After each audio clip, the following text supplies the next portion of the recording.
So we've got another edition of Agent Ignite, Agent Talk. And this time I've got Jeremy Kane. He's been a realtor for 7 years, doing an average of 30 transactions a year, and with Brokers Guild that entire time. Jeremy, I want to share with you, if there was one Agent Talk to listen to, this would be the one, and here's why. We're in a spin cycle right now. We don't know exactly where we're going to be when we come out of this and what the market's going to look like. We have some ideas and everybody's guessing. But really, how are we preparing for this upcoming market? What is the rest of 2020 going to look like?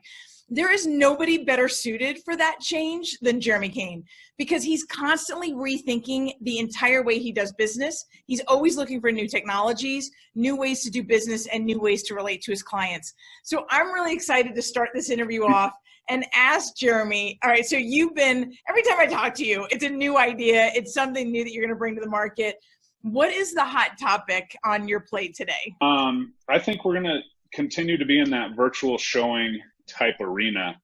And, my marketing strategy moving forward, especially with listings, is going to say, we're going to give you every chance to keep people out of your house until I know that they're serious.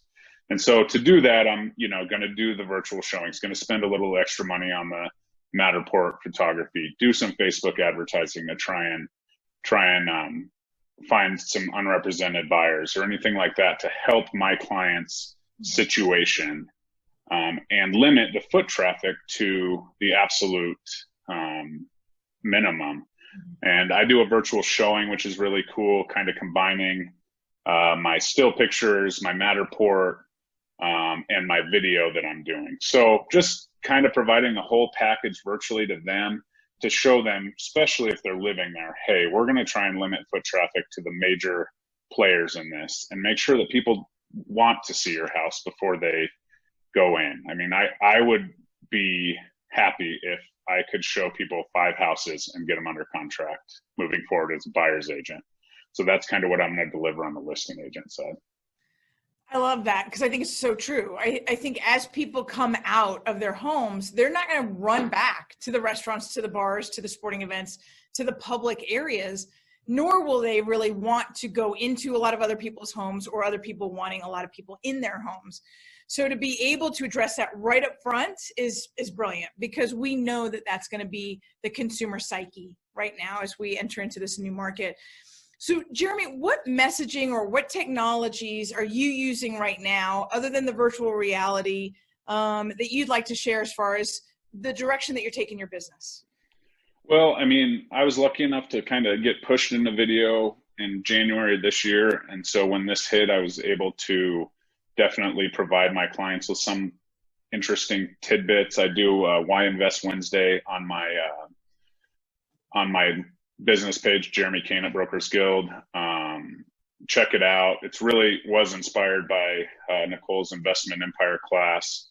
And now it's just kind of turned into more of a market update, what's going on. And just getting video out there, all kinds of different ad spends and marketing ideas.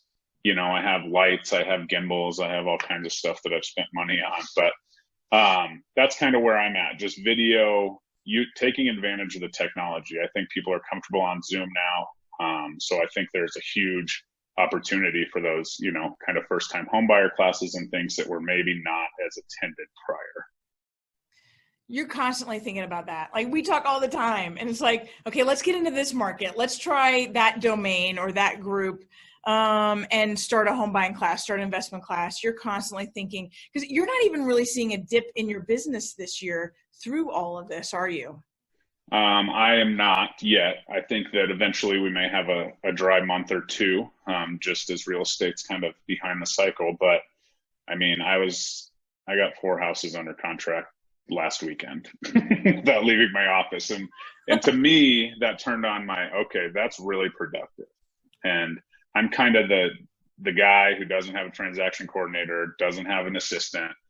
I want to maximize my potential and see what I can handle before I, start having overhead and things like that. So to me, that turned a light bulb on, like, I can be productive from my house and be a great asset to my clients, and also protecting them. At the end of the day, we have to show value. If you think Zillow and Open Door and all those people are going to be gone forever, that's probably not accurate.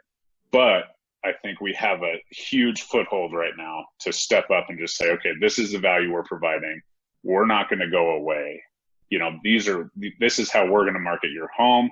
This is how we're going to limit the foot traffic, since showings is their you don't have to show your house is kind of their motto. Well, if I can get people in your house that are interested, that'll pay full price for your house by spending, an extra $200-300 on marketing, that's what I'm going to do. And that's a foothold to get ahead of the iBuyer for when they do come back, in my opinion. And I don't disagree with you at all. I think the technology is going to continue to expand at a rapid pace. And I think that the iBuyers will find their foothold again to some degree. So we have to continue to show value individually. And, it's that boots on the ground. Like, we are here, we know the market.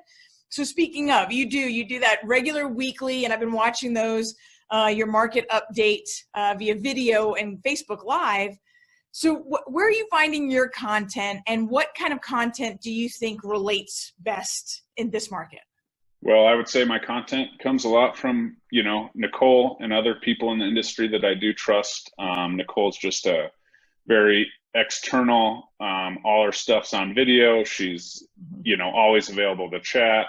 So I use people that know what's going on. I want to be a support to the mortgage industry, because if the mortgage industry is failing, my business will eventually be affected by that. So I want to talk to the people that know what's going on, the forbearance thing. I had a video on forbearance March, 20th out there saying, don't forbear if you don't have to, because that's what I was hearing. And I just kind of went out on a limb and did it, and, used the facts that Nicole and others were presenting to help that out and tell my clients that this could be a problem for you and your credit, especially if you're going to buy a home. But in general, if you can pay your mortgage, pay it. So I just kind of take those things that I hear, current events. I read the news. I, am on Facebook a lot. So I see different opinions and values. So it really is being that ultimate resource for your clients, for your referral partners, for your family, your friends, letting them know that you've got the content that is current, that's relevant, and that your service is, I don't want to say free for everybody, but you're putting it out there and you're making it available, and they're coming to you and seeing you as the expert. Absolutely. Any last words, Jeremy, as we wrap this up? Nope. Thanks for having me. Just be kind. Perfect. It's a perfect way to end this. So absolutely be kind. Jeremy, thank you so much for taking the time. We'll talk to you soon. Have a good one. Thanks for having me. Bye-bye.